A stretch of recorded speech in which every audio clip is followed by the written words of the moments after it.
हम तुम्हारे साथ हैं। माताई आगे बढ़ो, हम तुम्हारे साथ हैं।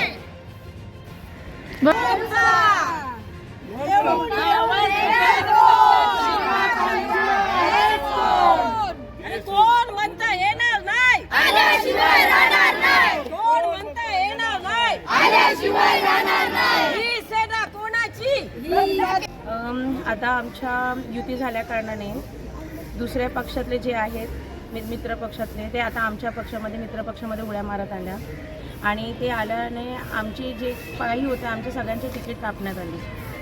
तर त्यामुळे आता आम्ही काय करायचं, आम्ही कसं उभं राहायचं, म्हणून मग आता आम्ही अपक्षाचा फॉर्म भरला आहे। जनताकडे मुद्दा घेण्यासारखं म्हणजे आता आम्ही 7-8 वर्ष कंटिन्युअसली काम करतो, म्हणजे पूर्ण दिवस रात्र आम्ही मेहनत केली आहे। मग ते घर बनवणं असू दे किंवा रस्ता बनवणं असू दे, त्याच्यानंतर मग पाण्याचं असू दे। जसं प्रतीक्षानगरमध्ये खूप जास्त प्रमाणामध्ये प्रॉब्लेम आहे पाण्याचं, पाणी येत नाही, रस्ता आहे, सांडपाणी आहे, पाणी जमतं आहे, त्याच्यानंतर वॉटर लॉगिंग होते।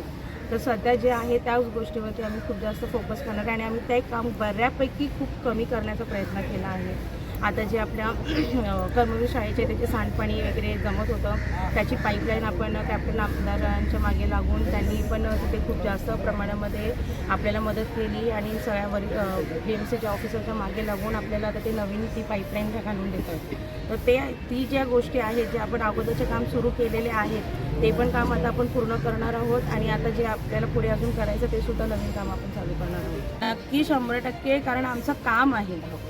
आम्ही फक्त 4 वर्ष आराम केला आणि शेवटचे 2 महिने येऊन आम्ही सगळं आमचं फंड टाकून काम करत नाही आहोत। आम्ही गेले 8 वर्ष प्रतीक्षानगरमध्ये आमदारांचं फंड आणून प्रतीक्षानगरमध्ये काम केलं आहे आणि आता जी काही जनता आहे ती त्याच्यासाठी इथे आहे। हा जो काही माझा महिला वर्ग आहे तो ह्याच्यासाठी इथे आहे, कारण आम्ही काम केलं आहे, म्हणून आम्ही ते हक्कानी आहोत आणि हक्कानी मागत होतो।